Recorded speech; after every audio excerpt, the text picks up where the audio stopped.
hello, beautiful people. Hello, beautiful people. I think I need to take this out. Yeah. Hi guys. Um,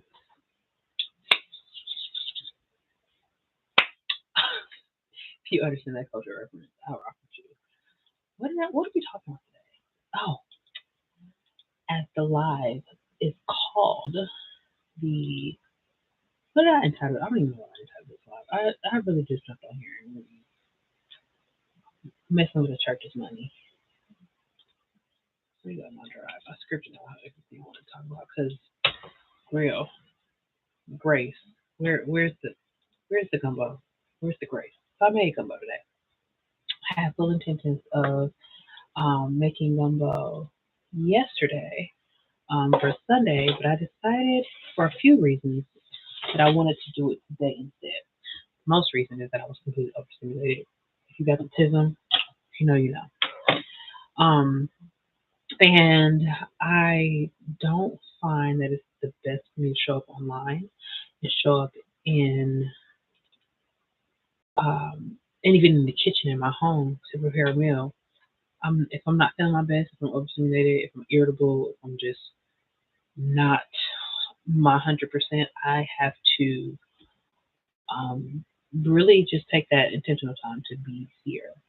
So uh, I didn't cook yesterday, and that unlike me, Sundays I look forward to making preparing a special meal for Sunday because it's reminiscent of what I experienced in my childhood. Where a special meal, if not going out to eat, at the very least I was able to um, have a good meal given at home. Um, let me see. I don't want that like that. Can I not move this out the way?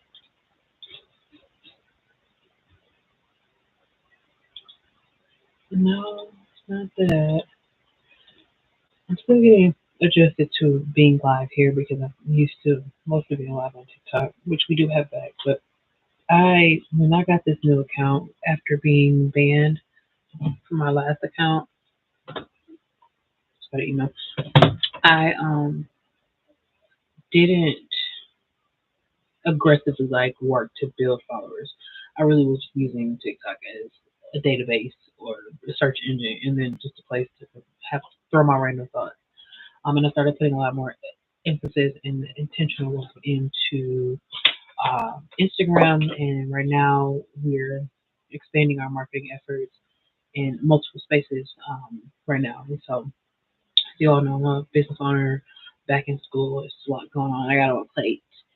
And yeah, so I said all to say yesterday was planned for our ongoing series, Soul Care Sundays. And I wanted it to be called Gumbo and Grace because I made gumbo today. I intended to sit here online and eat it, but then I realized that probably I'm not a mukbang account. That's not my ministry, right?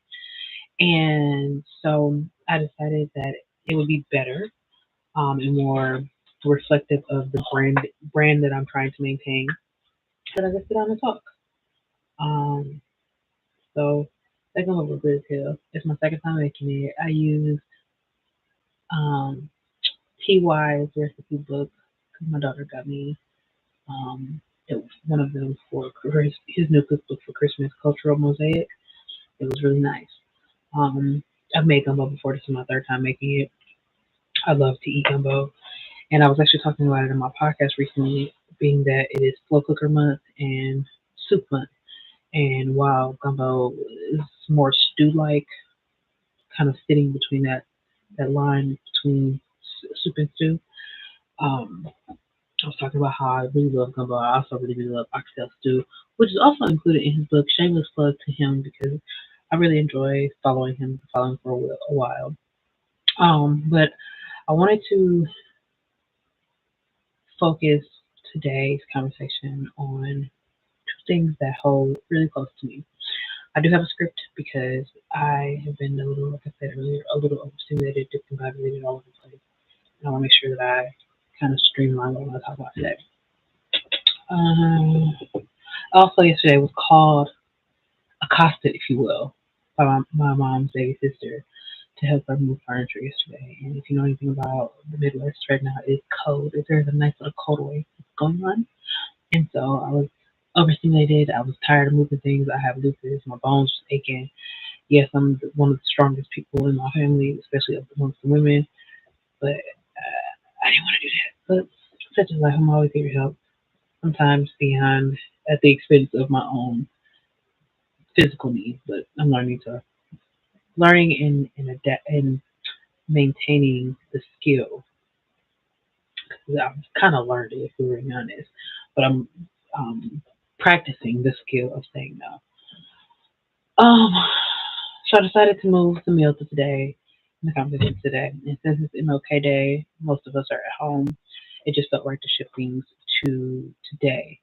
Um, so we're diving into two stories that have really stirred up something in me deeply.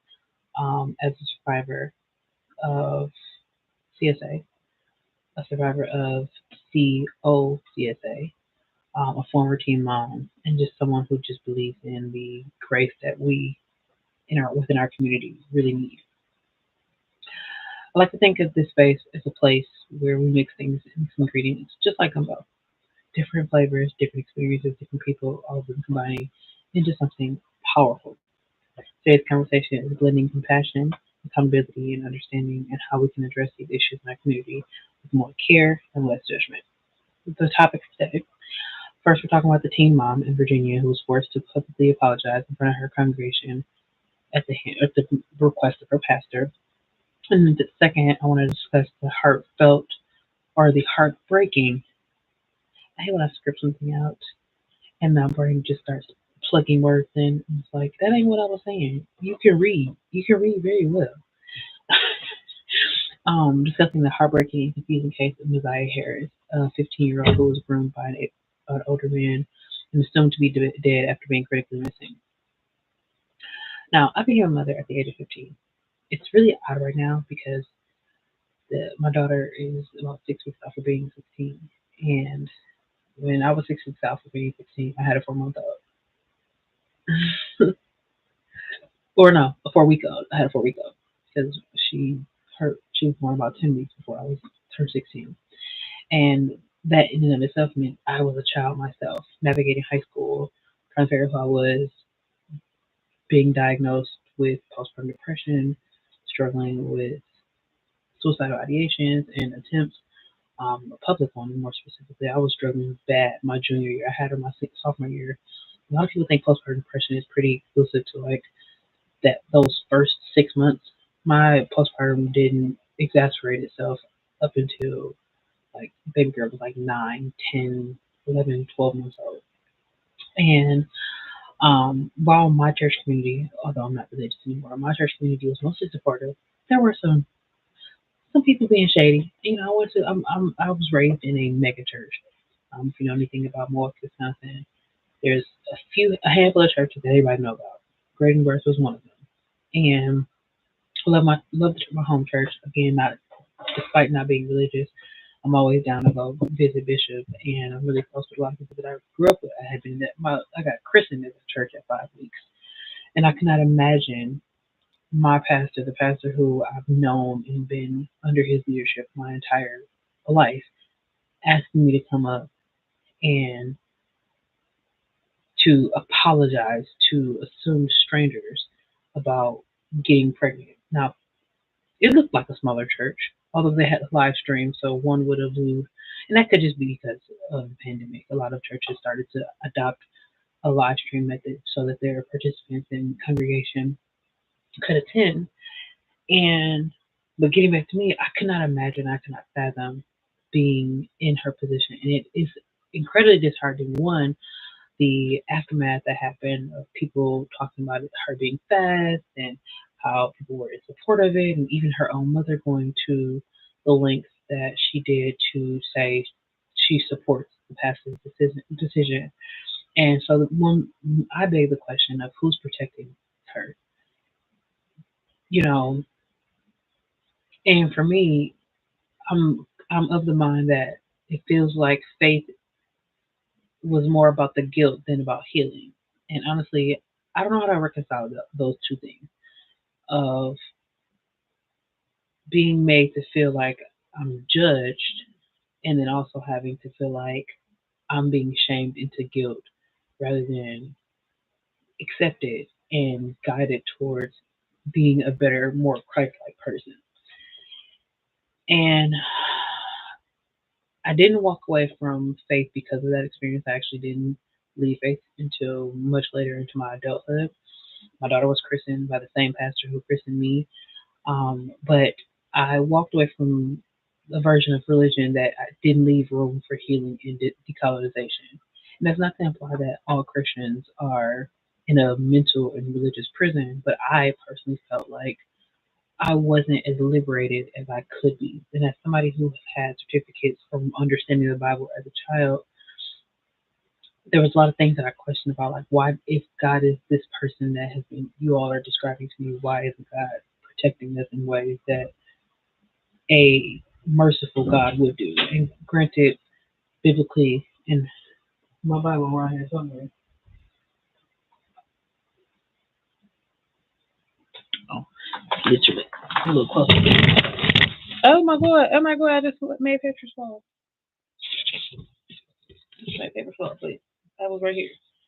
Um, in fact, my daughter asked for a Bible for Christmas, so like I don't demonize Christianity, but there's a lot to be said about, and I before I go to that point, I don't demonize Christianity because I do believe that there is a sound basis for morality in faith, and that's beyond Christianity. I think organized faith does have some benefits from a parental structuring standpoint and helping parents figure out how to create a environment that promotes morality and good citizenship. But in that same breath, it reinforces shame and guilt and in some cases self depreciating thoughts and self deprecation. So um, faith should be about grace and not shame. And looking at the video from Virginia, I kept asking myself, where really is the grace in this? And this isn't about the one church. It's really about the larger system that prioritizes morality over humanity. Historically, churches have been focused on so much shame. But what about the parts of the scripture that teach love, teach forgiveness, support for the vulnerable? She is vulnerable and she needs her community. And as someone, again, as I mentioned, who struggled with postpartum depression, that's being pregnant is the worst time for somebody to be shaming you. You're already dealing with a compromised, hijacked body that could potentially kill you, especially given the morality rates of black women in general, and then the added layer of being a child. Like that wasn't necessary. So I just I'm of the mind that there really could have been handled a lot better. That pastor, if he felt, and then I saw a video thanks to how side note. Saw some video today on TikTok, and someone said that the censorship that's happening on TikTok is kind of asinine because creators and just people alike on social media are becoming the memory keepers, the unbiased, not unbiased, but less biased memory keepers and journalists because mass media is owned by so many people who are trying to control narratives, which is indicative of why Meta probably and likely is, and I'll be talking about this more on Talk Tuesday tomorrow, but probably likely why Meta has taken over TikTok. Not, not been confirmed. I picked that Bible up and like papers just started sliding. I need to organize this, so I apologize for that. Not been confirmed, but Shochu has taken CEO of his bio. But in any case, I want to make sure for those of you who don't know, and I'll be tagging this in the live, the saved live episode description.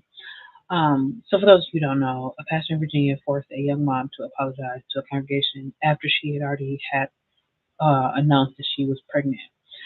Imagine being 15. I'm assuming she's 15, but I'm kind of correlating and relating it to myself. Imagine being 15, pregnant, and already feeling the weight of the world on your shoulders. And then now imagine you're being told by your pastor to apologize to everyone who's been judging you. I could not fathom that. Teen pregnancy, as I mentioned, is already an emotionally and physically taxing experience. But to be publicly shamed, especially in her world, when you're in those small churches, your world sometimes, and I say that with a lot of um, not really expertise, but true knowledge about church culture, because my father's a current deacon. My bonus dad, I don't know if he still practices, but he is an ordained minister. My mom's brother is he's an apostle, reverend, pastor of a Pentecostal church. I have cousins who are pastors. My dad's father, before he transitioned, was an elder of a Kojic church, and my grandmother was a mother of a missionary Baptist church. So I'm deep in them Bible in the church streets and have so many direct connections and ties to religion. Um, and so to be publicly shamed in a place that should be offering you refuge only deepens the trauma. And I cannot imagine the emotional toll and the emotional cost that she's experiencing. And there will be long term effects on her mental health and family relationships that come from this. Especially again with her mom doubling down after um, the community and society, those who have watched it, generally were critiquing the pastor. Uh, Making mention a moment ago about another video that I saw, and I didn't get to that point. Another video that I saw about a guy who went into the church, probably with ulterior motives, because he definitely went into the church and kind of charged, not physically charged, but verbally charged with his camera out at the pastor and was like, why did you do that to her? And the pastor kept doubling down, like, why are you here? Why are you here? And I can't remember the full, because it was a longer video, and they ended up putting him out. And um, it was just kind of wild to see how the church is like, what, I guess it begs the question, what kind of church are we building if we're prioritizing judgment over healing? And then to that, what kind of message are we sending to our youth when we ask them to apologize for existing in their truth? I want to ask that last one again. What kind of message are we sending to our youth when we are asking them to apologize for existing in their truth? And I find it so odd within Christian, and this is one of the things that kind of led me to decolonization and moving into practicing voodoo, which still has a lot of respect for Black faith, but it's a more, let me define my connection with the Creator, Most High, God, and really align with the spiritual practice that I define and not be, you know, shepherd led, really being God led, right? And I'm just, it begs the question of why churches don't do more in preventative support for these types of, and not by way of purity rings and purity conferences. I went to a conference that talked about abstinence, and I'm like, why we at church talking about our genitals? Why y'all care so much? Like, speak of it from a morality standpoint, but adding that layer of shame and making people feel like they're going to hell for having the primal instincts, like going through puberty, you're going to start experiencing heat and ovulation and all of those elements of um, arousal. And there should be a better conversation and a more approachable, relevant conversation, especially as Gen Alpha is getting older and will be the next round of new voters. You know, we just experienced new voters with Gen Z, and some Gen Z still haven't been able to vote yet because they're right on the end cusp, my daughter being one of them. But when we think about these children who are growing up in a society where they have access to so much, being punitive with regard to sex does nothing for that marginalized group or marginalized demographic. And it also speaks to how people see children as objects and not full humans, because you cannot deny the urges that a child or a teenager more specifically will be faced with. I want to kind of switch gears and talk about Naziyah Harris. Now, for safety and emotional boundaries, I decided not to watch all of the videos. I know that there's an ongoing court case, or it um, may have been a sentencing hearing may have happened already. I don't believe it's gotten that far from what I've seen. But as someone, I want to talk about this from a couple of different lenses. So I guess I'll just give you the context.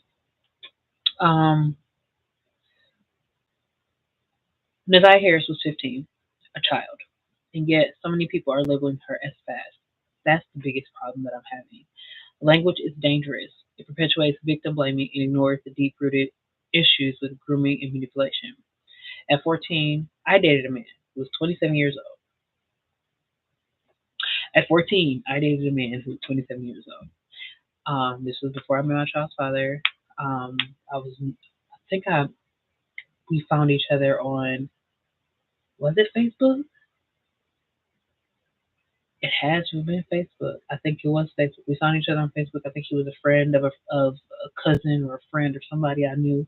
Back then, Facebook wasn't as community building, so to speak. It was really high school, college mates, classmates coming together and just existing online together.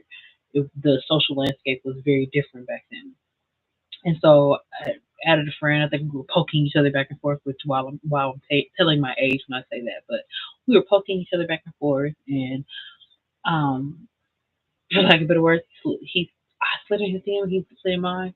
Being a survivor, as I mentioned earlier, of CSA and COCSA, um, by the time I was 12, I had no grasp on what it meant to be innocent in a sexual term, if you will.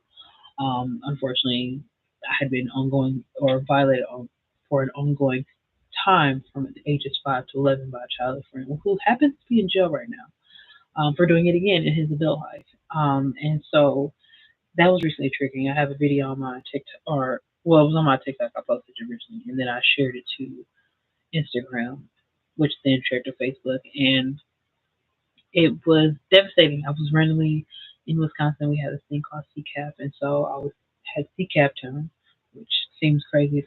It's definitely used as a verb here. But I CCAP'd him and was just curious, CCAPing random people, which is our public access record, and found that although he was living in Arizona, which I had known about because our family's world came intersects our worlds intersects through the world through the church. I mean, um, and so I had known that he was living in Arizona. His sister, who I was friends with, and used to go to sleepovers at his house a lot because of her. Like it was traumatic, and so I said that to say people calling her fast when she could have very well been a victim of violence prior to this issue, and do not hold the adult who has the cognitive ability and cognitive understanding of what's right and wrong. Children are impulsive by nature, especially teenagers. And so to shift blame to victims is incredibly disheartening, you know? Um, and I was one of those kids that was told that I was mature for my age, largely probably in part for being a survivor of CSA or COCSA. But in addition to that, I was raised around the silent generation. Both my grandmothers were born in the 30s, and so had been used. Me being a 90s baby, we had a 60-year difference. My grandparents were true grandparents' age, and I spent a lot of time more specifically with my maternal grandmother. And so my mom and my father, they were in their 30s, around my age. By the time I was, you know, in school, they were definitely in their late 30s. They had me in their early. Um, and they were busy. The 90s, being a working professional in the 90s was a different experience than it is now. Not to say that parents aren't as busy, if not more, but as a child of the 90s, I had less safe in home resources to keep me mentally stimulated. And so I got into things and I would watch videos. And I remember being at one point mildly obsessed with, or even to some extent addicted with porn because of just my experience of being a survivor of COCSA and CSA. And it's easy for people to ask, like, why is she, Naziyah, or she, me, if more people knew about my story, which I talk about and elaborate at length in my book, Shameless Plug. My first book, A Rose Proceed, came out in June of 2022, and I have since re-edited it because I've since found out I was autistic, and so I wanted to take out English language. But I talk about in forget the name of the chapter because I'm several books later. But there's a chapter where I talk about like how I took a lot of blame for it, and I can put myself in Naziyah Harris' shoes, and it hurts to know that like so many people failed her. I'm grateful for the educators in my life. The educators I had from sixth through seventh grade, where my life got the darkest. Um, had I not had those educators, I probably would not be here today. One of which I'm actually really good friends with on Facebook. We reconnected, and um, I adore that lady. And so the question really should be who failed her. And from what I've gathered through the retails on TikTok and just reading the articles, because again I'm trying to avoid the trauma porn of it all and being really um, bombarded with heavy language, I wanted to make sure that I not trigger myself because sexual trauma and sexual violence lives that shit lives with you forever. Um, we need to stop shaming kids. Stop shaming children for trauma that they are made to go through when they are the newest people walking this land. They blaming a 5, 10, 15-year old does nothing for the situation at hand. We need to stop asking why they're acting out and start asking why are adults preying on them in the first place. We need to talk about the cultural silence around CSA and COC, COCSA and grooming in the Black communities. The Midwest, at her being, or I believe it's the case within, and I can check this. I, again, I tried to, so it is a Detroit man. And no, she was 13. So, yeah, she was 13. So that middle school, literally like eighth grade, maybe seventh. Um, yeah, because I turned 13 in seventh grade. Baby girl turns 13 in February. So yeah, usually that's seventh, eighth grade. I could not imagine as an adult finding being okay with just not being there for her. But as a child, I can't fathom it because I was that child. So many of the things that was going on with me really went unnoticed, and it wasn't like people just ignored it. I definitely had learned when you be in victims alike can expound on this, but you learn to hide things so that it doesn't become a bigger issue than you maybe wanted it to be. And there is a lot of shame of dealing and being a victim of it. And in some cases, people feel like they did something to cause it. And I know that I went through that entire experience on my own. But her being from the Midwest and knowing just like the culture of sexual violence that happens in the Midwest. I'm a public health major, and I was recently doing some research on domestic violence and domestic not being exclusive to relationship. Um, because when you look up the word domestic violence, and I was shocked by this. I did a domestic violence awareness um, video a couple months back. Let me just see the definition. Domestic violence is defined as a pattern of behavior in a relationship, in any relationship that is used to gain or maintain power or control over a partner.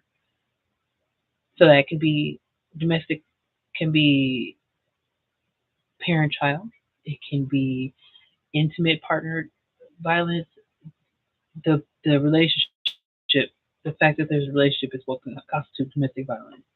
And so this is although it's not in the traditional sense of what we understand as domestic violence, this is a issue with domestic violence. And so, as I was mentioning, I was doing the research about um, the cases and all the organizations that are literally here to combat sexual violence, and it begs the question of why is it so normalized in the Midwest?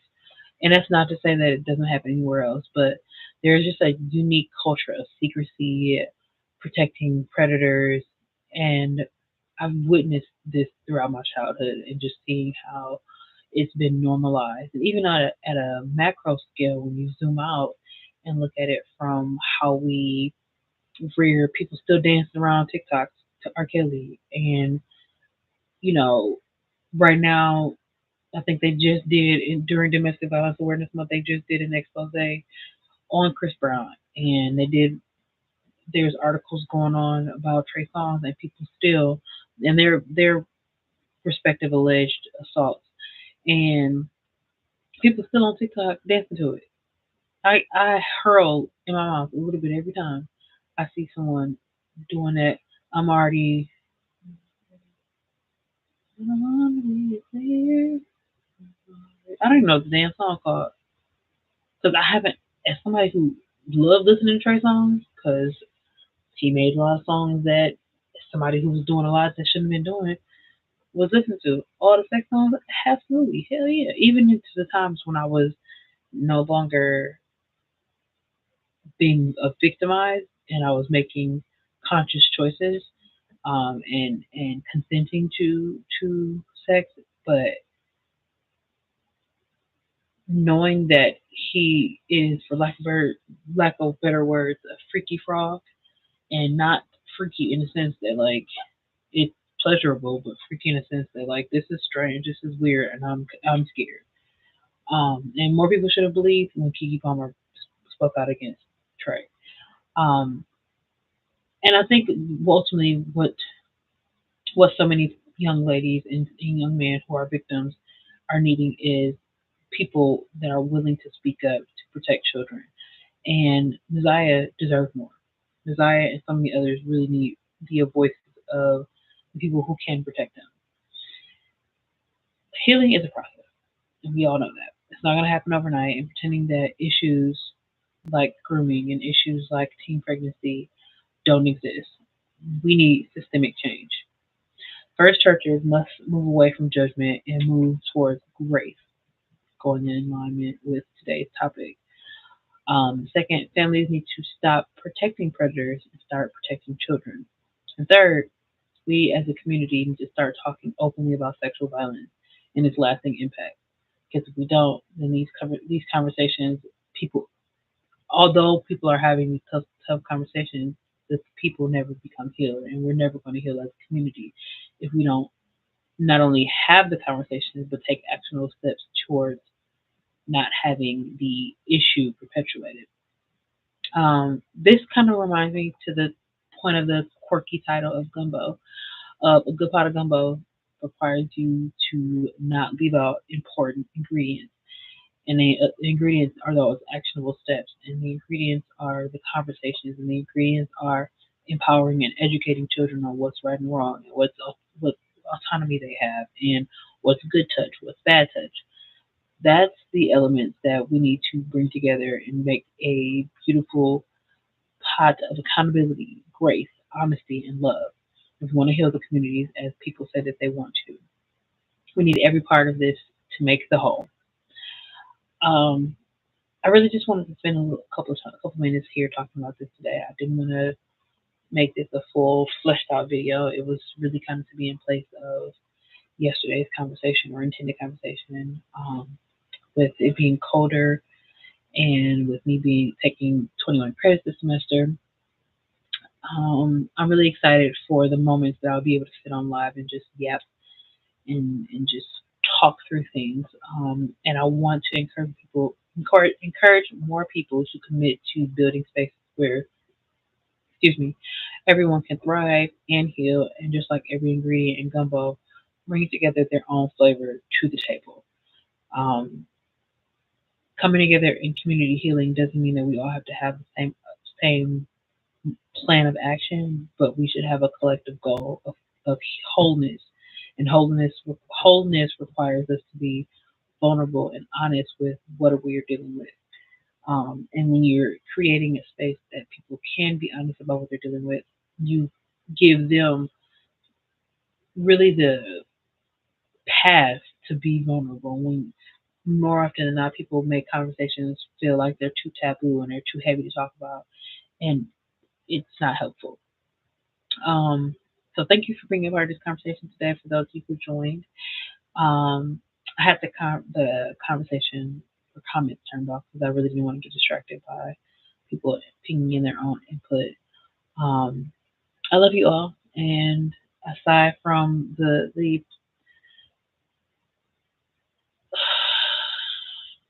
orange agent in office, we got us. And yeah, I think I'm going to be opening up a safe emailing space for people who just need to vent and talk, in my link tree so that people can have access to that. Although I'm strongly considering moving over to Beacon's AI. I've been using it for some of my business stuff. I think I'll be using it as well for personal branding, um, personal, professional, social branding. So thanks for joining. Y'all be great, be blessed, and don't let nobody's ashy ass kid ruin your day.